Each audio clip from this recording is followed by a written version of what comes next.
de la République, Tobanina Jean-Pierre Bemba, Martin Fayoulou, Mouzitou, Banani Bokechu, Batebele Belo, Binomo Boye, Maurice Katumbi, tout ça, leur souci c'est la mafia puisse continuer. Et nous ne pouvons pas laisser la place à la mafia parce que le peuple ne va pas se retrouver. Le président Félix est là en tant que le premier garant et gardien. Yamboka et Azana popularité moko très massive Simanae, Obazo Kouarnae, Obazo pour mettre en prière pour aïe bako protéger Mboka Nabiso. Tout si tu identifies ba ennemi, tu identifies force obscure place les alliés. Mais nazo lancé bango défi que Boko Koka et Loko Moko Te parce que pendant toutes ces années Boko Koka ko balkaniser Congo Te, Boko Koka ko silisa peuple bantou les Londés soit force Félix Azana Makambango, vous allez regretter. Moi je vous dis, le défi est lancé. Toute personne oyo azo kanisa ke pouvoir oyo kozonga suna maboko yaba oligarque moko boye bal faire souffrir population, sachez bien que le président ne va pas vous lâcher. Toko kenena bino ti place bolingi toko manabino et nous allons gagner parce que nous avons la vérité. Soki zali menace moko coercitive au bazo ko sala pour ba fléchir pouvoir na biso. Moi je pense que ba ko zala inquiéter parce que message au président PC na Belgique nde bango ba comprendre. Mais vous devez faire attention. Ba mingi au bazo monana au basala ki mécontentement na. Il y a même ceux-là de la Mouka qui nous ont infiltrés pour baluka ba créer des ordres. Basala ke ba policier ba bunda ba loba ke non démocratie quantité ba policier bazo continuer kaka ndenga kosala non parce que soki kawe zali wana boko rejoindre makambu ba o ba ennemi a Congo bazo loba ba kosala tout ba tia des ordres pour ba investisseurs ba yakate c'est ce que nous ne voulons pas na parti. Je crois qu'il y a infiltration badla siko la nanga bien IDP ces années ni à ba scorpion tozana bato lolenge na lolenge ngamfu musabata na yebi le travail oyo ngai nazana ngopona sala na ndenge vision président ngai Etienne Tshisekedi du père son âme ayebisa kabiso. Le président Félix, président de la République, a zappé naba oyaye oazoko sala mutu nyoso toza na responsabilité. Mais quand vous commencez à combattre le royaume de l'intérieur, ça veut dire vous avez un agenda moussous. Okolo bate goza mutu IDPS so bando attaquer IDPS na ndenga kati non. Toyebani, toyebi ba forme ya ba trahison de Nissa Lemaka. Et nous continuons à gérer parce que jusque-là, à la tête du parti, tous en a un digne fils, Oyo Azali, qu'on se prend en charge en tant que secrétaire général, et c'est lui qui est en train de protéger. Nous savons que nous sommes infiltrés. Biso peut infiltrer à Rabat Nissous, Toyebiango, mais infiltration, il faut contrôler, il faut bandeni et ça fonctionner.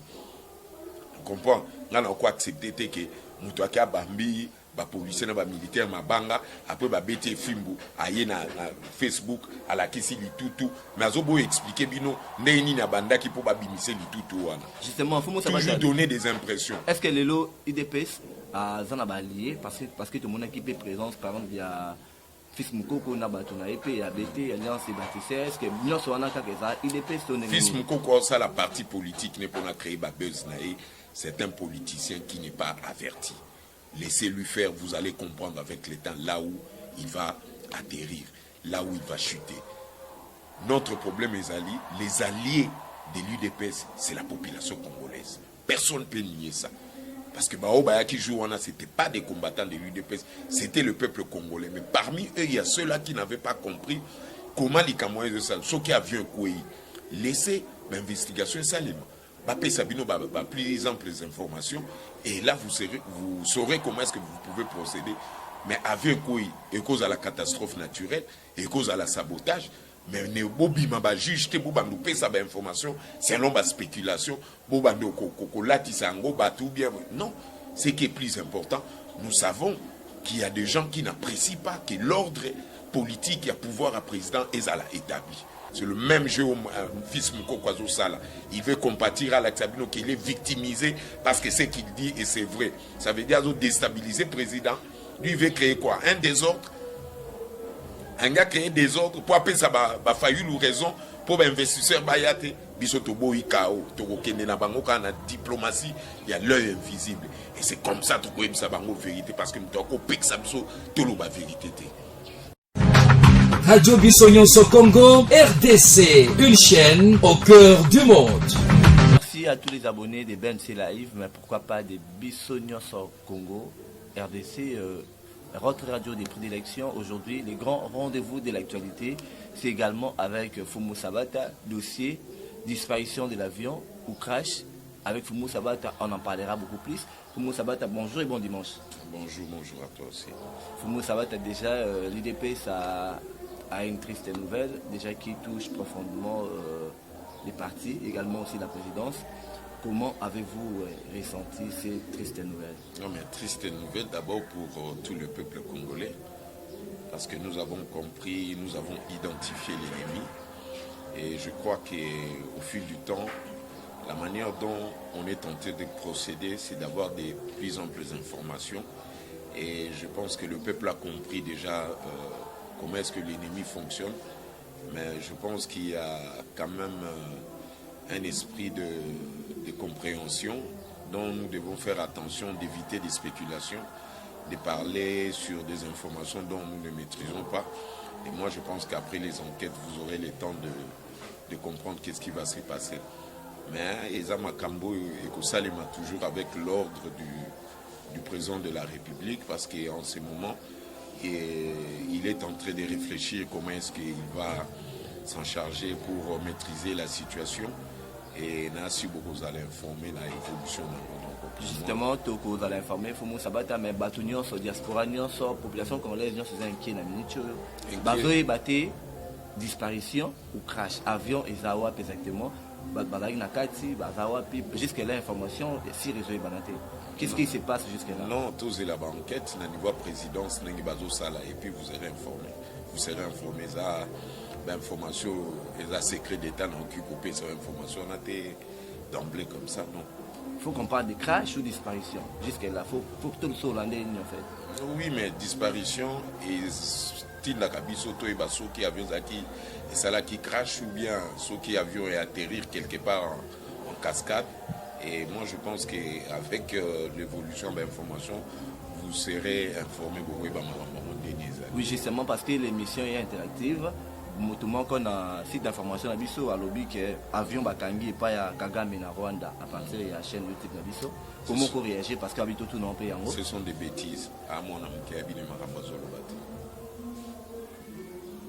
Oui, justement, il faut savoir, est-ce que répétition, il y a toujours senti un peu moins répétition et insécurité, même à l'est du pays, tout le monde peut frapper le président de la République, Félix Antoine Tshisekedi. Est-ce que les lots Manoba, moi la mouka, Adolphe Mzetu, la mouka Loba qui les ont touché un peu PIT à contrepartie? Non, mais c'est ça, les ennemis sont identifiés, c'est ce que vous devez savoir.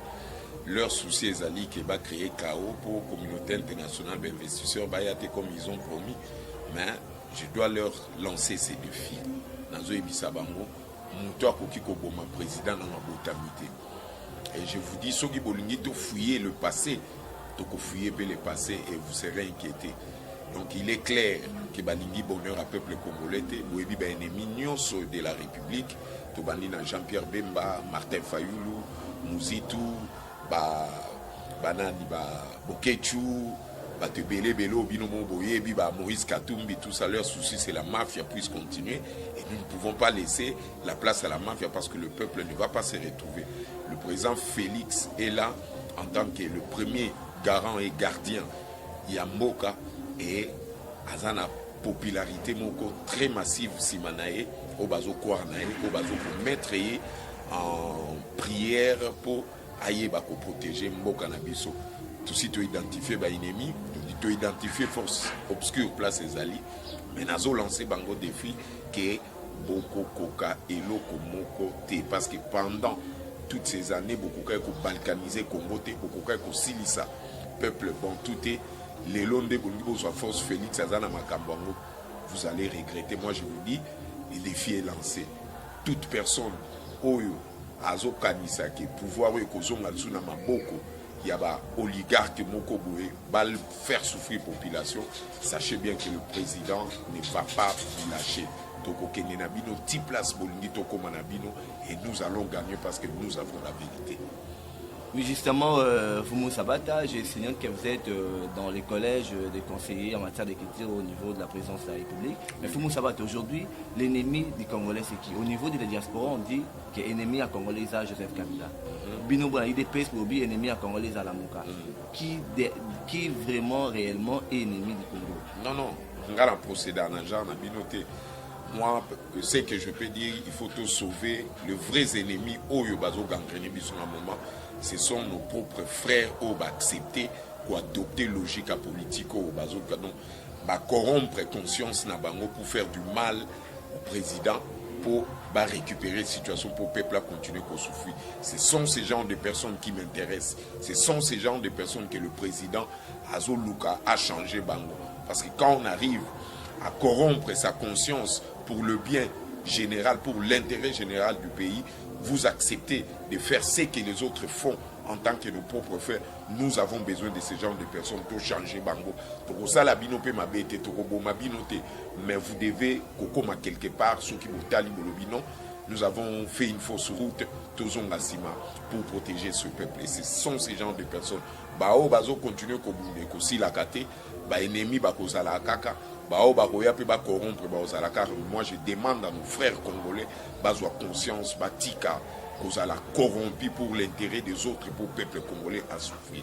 Oui, justement, Batiga, pour faire souffrir la population, pour leur intérêt, le moment personnel, Fumu Sabata, tout le monde qui a différentes réactions, Salama qui na siège à IDPS, parlementaire de Bounions, Bazolo Bakaka, Souka un mariage entre FCC Cash, Baboui coalition, Joseph Kabila. Non, non, ça ce n'est pas bien voir les choses. Kabila, j'avais dit l'autre fois, c'est un prisonnier politique. Personne ne peut le contester parce que nous n'avons qu'un seul président qui gère le pays. Revendication Basalaki, c'est tout à fait rationnel. Moi, je suis d'accord avec ça. Mais nous devons faire attention. Réagissement, il faut ça les mains et ça la procédure. Ça veut dire qu'il y ait une information où ils ont kobima. Ce qui catastrophe, ça les mains qui naturellement, Dieu merci, donc kumisanzam. Mais ce qui est une menace moko coercitive ou bazo ko ça la peau va fléchir pouvoir nabiso.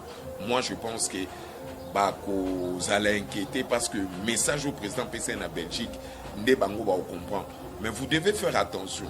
Bamingi ou bazo monana ou basala qui mécontentement. Il y a même ceux-là de la Mouka qui nous ont infiltrés. Pour balouka créer des ordres.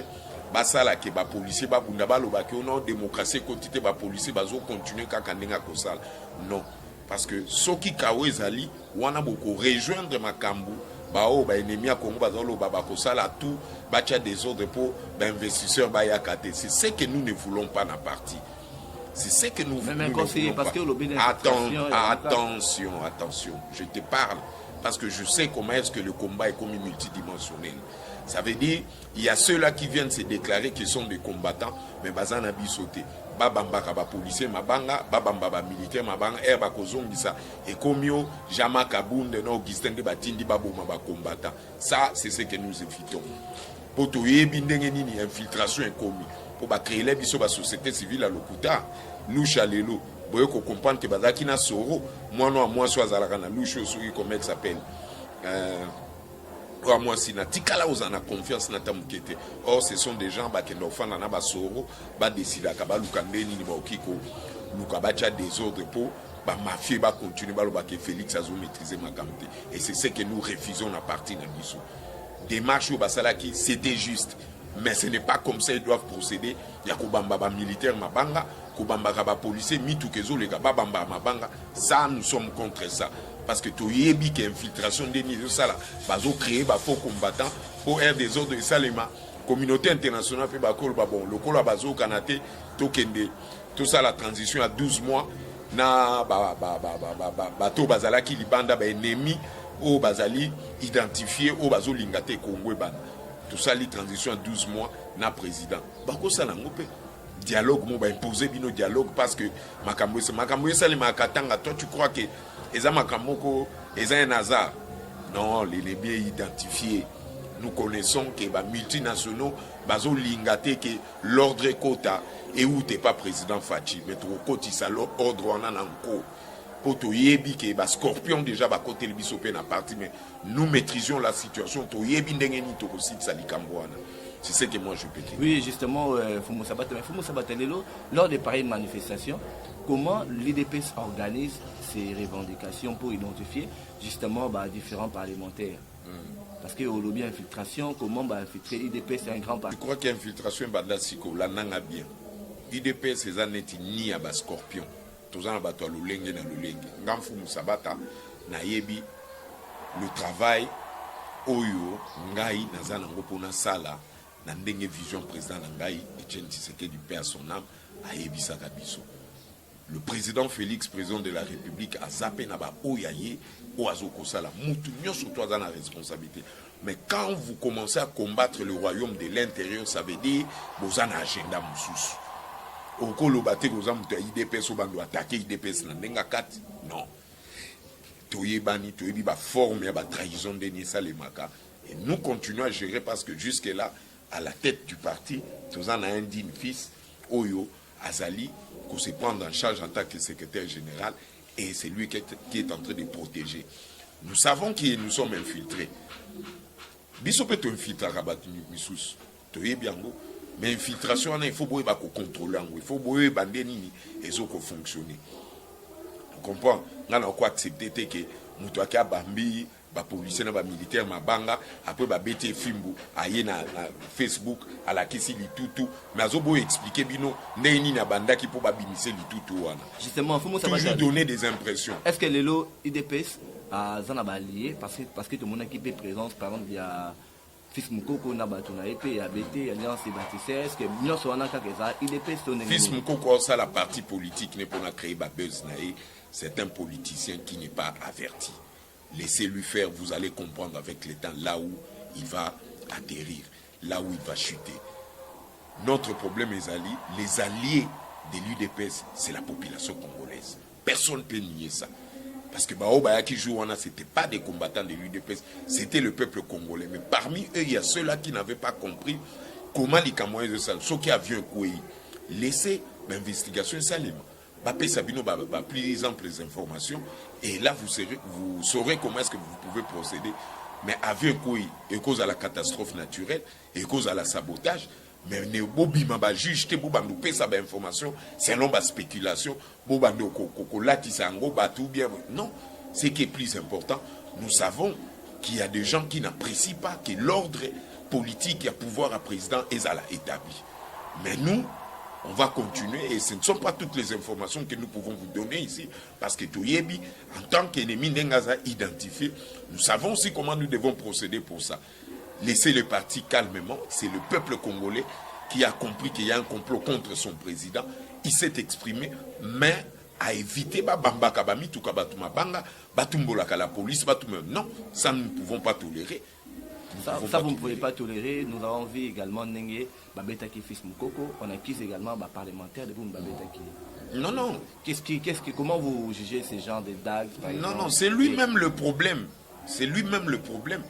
Comment tu peux manquer du respect dans la police en no finga pour ba la kangi ba photo so bo moni muto azara toujours muto liboso ko publier ba photo na Facebook. C'est pas un professionnel.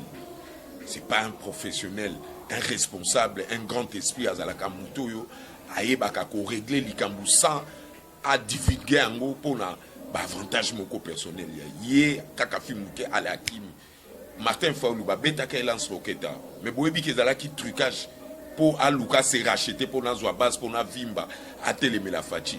Moi les jours Fachi a présenté qui programme naé il y a 85 milliards de dollars au Salaka na hôtel Béatrice. 4 jours après Martin Fayulu à Salaki, moi j'ai dit aux gens c'est un traître. Il va nous trahir. Batubandi mangate l'omami Elia na ebisaka eto discuter na a traitanga de tout. Na expliquer batunyo c'est un traître. Il est en train de se préparer to suka kiwapi. C'est le même jeu que Fils Mukoko est en train de faire. Moi, je ne peux pas tolérer.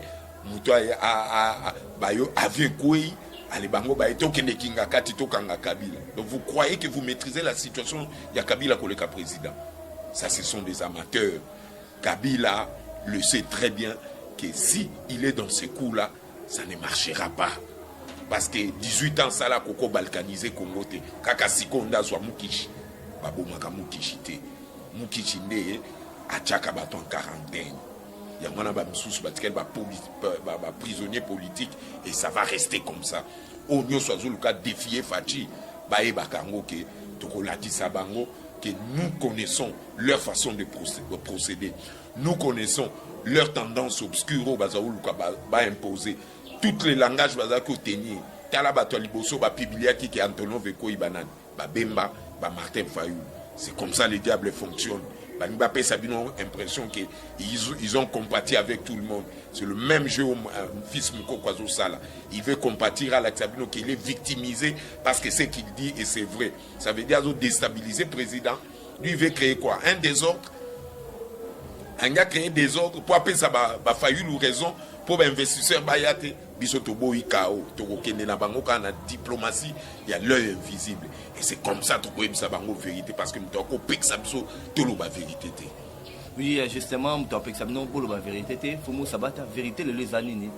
À tout moment, s'il y a un problème, Joseph Kabila va se présenter. Mais pourquoi toujours tirer à l'aise Joseph Kabila? Qu'est-ce qui ne marche pas? Est-ce que Joseph Kabila va leur poser cette question? Moi, je ne considère plus Joseph Kabila comme président. Mais pourquoi tout le monde considère Joseph Kabila comme gestionnaire? Mais la manière de voir les choses, nous ne pouvons pas nous ressembler. Moi, je suis Foumou Sabata. Je comprends la politique à ma manière. Je parle avec ceux-là qui sont avertis, au Bazali, illuminés. Je discute avec eux. Je vois comment est-ce que les choses... Même accident et Salemi. Mais bon débarras, c'est Dieu qui nous a montré comment est-ce que nous pouvons avoir des arguments pour te fouiller passer Nabango. Il est clair, ils ont sabotage au Bazo faire croire à Bino qu'ils avaient raison dans Makambo Bazo Loba. Non. Or, ils ont échoué. Ils ont échoué. Le président est là. Nous allons gérer la situation. Petro Laxabango va demander à ces personnes-là comment est-ce que Bazo Mon et la Makambango. C'est pas moi de répondre à leur place. Là, je suis désolé. Oui, Foumou Sabata, ce n'est pas vous à répondre à leur place. Mais Foumou Sabata, la lire ou vont les choses. Ce n'est pas le scénario moi qui est éliminé à travers l'avion parce qu'on dit que Félix Tshisekedi, le président de la République, il a failli même poser un avion où ils allaient qu'il disparu, écrasé, on ne sait pas encore. Encore des bêtises. Même toi, quand tu me poses ces questions-là, je sens que tu ne maîtrises pas la philosophie, la transcendance politique du signe du temps. Moi, je te demanderais éviter de poser des questions pareilles. Ça n'a rien à voir. Vous ne pouvez pas comparer ça. Ça n'a même pas la même réalité. C'est une histoire qui ne peut jamais se ressembler parce que le président était parti voir son peuple. Katumba Mwake, ils ont fait des business. Ça n'a pas tenu avec le Rwandais. Et c'est comme ça qu'il avait eu des gars au Binomo Boyebi. Le président est parti voir son peuple à consolider souci à Bana Est, Banim, à Zongi, et ils ont fait ça. Ils ont cru que Bakobangi Sabiso. Non, nous avons cru que Bakobangi sa président à un moment où nous avons chez nous, la peur n'existe pas. Et à Kozonga Sousna Est, on a pour leur dire que non, vous avez échoué et nous savons comment est-ce que tu peux traquer Bino, Tina Bamabulo, Bobatami, Bozosalama Kamnabino, pour Bobi Misa peuple congolais comme Sazaki, peuple Moko, il y a malédiction. Non, un peuple saint reste toujours fort derrière son président et nous allons vous prouver beaucoup moins Yango. Foumou Sabata, Tolanda qui va propos du président de la République, Félix Antoine Tshisekedi, par le bas qui depuis côte est, il est prêt pour mourir pour la paix parce que au Nengo bien bien Nabiso, Banguna Bazali au Balingi instabilité ezala parce que bah exploiter bah minerai à Congo de manière illégale.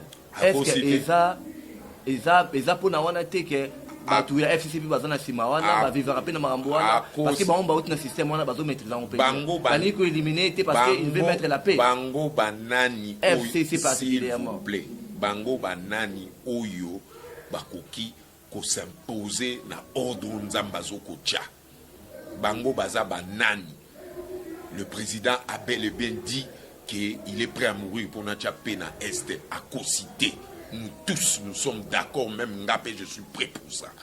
Parce que nous aimons notre pays, nous aimons le Congo. Le peuple congolais a tant souffert. Tout qui quoi accepter moi groupe moko boya batu moko minuscule à batu moko boya balinga Kaboul contre la République.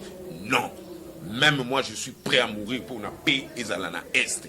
Et toko tanga ba kombo na ba toko cité bango pe toko tia bango musapi pour ba yeba ke la peur ezali o ezana kati vocabulaire na bisoté. Vous connaissez très bien de quoi nous sommes capables. La peur n'existe pas dans le vocabulaire na biso. Et le président Kakanenga Lobake Kotika Landengwana, nous allons les soutenir jusqu'à ce que Togolanda Bino na kati Maboulou. Oui, justement, Fumu Sabata, quel mot par rapport à Batoubaga un peu par rapport à ce comme est-ce qu'aujourd'hui y a-t-il lié les lots c'est président de la République dans le conseil des ministres avec 7 personnes avec une carte 3 gardes na chauffeur et puis na batumsos civil. Est-ce qu'il y a lié les lots taux décrété président de la République a décrété deuil national dans Mboka? Bien sûr. Et Koussalem. Bien sûr. Ce sont nos frères. Ce sont nos frères bakoué na likama oyo toyebi nanu provenance nangote parce que non tous eu information mais ce qui est vrai le président est là yende mutu azope sabino éclaircissement à petit feu pour to ebandeni to ko aboutir na nini na résultat oyo ko salima enquête. Et moi je pense que bopé sa confiance na ba service na biso bazo sala ba enquête wana et déjà avion les a retrouvés et beaucoup à la informer d'ici là na makambo ezokoken na kosenga bande ko nangai apaisez-vous vous à la kimia ezali likameye mais boyebaka ke baliwa mususu ezala kapé ba réussite à long terme to ebandeni to ko kanga ba demo. Oui, Fumu Sabata mais membre comédie IDPS président de la République et comédie nation Lelo Mukishi a touché tout comment ça et Mukishi il y avait pas une concentration pour faire communication na Mukishi pour na komona en avance acte basali avion ana ezola qui sont asphyxiés. Si les informations sont correctes qu'il y a eu sabotage, donc ça veut dire nous sommes des vainqueurs. Nous savons Nebsebino Keba Kokunda nous autres Mukishi. Vous allez comprendre comment est-ce que Batouba vous allez agiter. Mais toujours les cas péripéties à Souka pour Kimia et Koya pour président après ça qui promesse naïe et Mukishi Azali architecte oiseau pour travailler sur ça et vous allez comprendre que Mukishi Arenyaka et Moko Bakotika la Moko. Oui, justement Mukishi Arenyaka et Moko. Pour Moussa Bates, que le président de la République, Félix Antoine Tshisekedi, à cause de la mesure, il a réalisé tous les projets pour la République parce que tout le monde a déjà combat. Il y a nombre ya kosala na bolingo ya tondisi na kati ya motema na nde bokomona ba bien feti hermandane kosila place à kosukisa mutu muswa IDPS ko ya kozwa to ko continuer to ko tikela bino pouvoir parce que ça IDPS c'est une partie ya peuple. Ça veut dire 100 ans, il y a démocratie. Nous sommes au pouvoir. Il faut avoir IDPS parce que c'est le seul parti du peuple Oyo et qui protéger Mboka.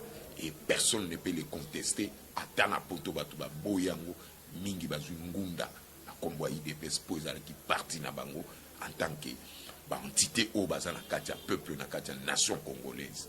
Moi je vous dis que président Fachi a reçu Tozo Kende. Dans le bon, il y a un moni, ils ont agité bah, ennemi au Bazali, dans la force obscure. Et nous devons mettre la lumière pour Toye Babilongi na Bango. Et nous devons tous les arrêter, Tinama Boulou na Bango, place Babatami. Justement, il faut les arrêter, tous, place Boulou, place Babatami. Mais Fumu, Sabata, la lire où vont les choses. Au Béni Makamboya, Kebat Bagolu, qui va créer des ordres.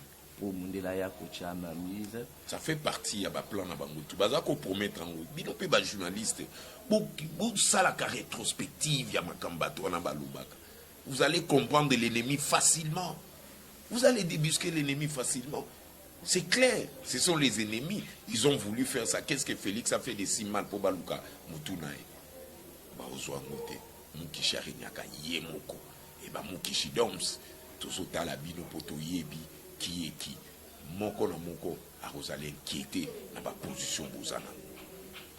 Oui, merci beaucoup Fumu Sabata. Je crois que c'est tourné déjà dans la première émission de Bisso.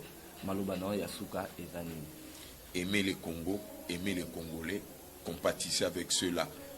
Oyo, Bazala qui n'a qu'à avion avec leur famille, aider leur famille, même pas sur le plan financier, mais na ba conseil, na maloba bien pour Bazala na kimia et prier beaucoup pour la République et Mukishi, Azana Akoti Kabinote et nous les Bakishi.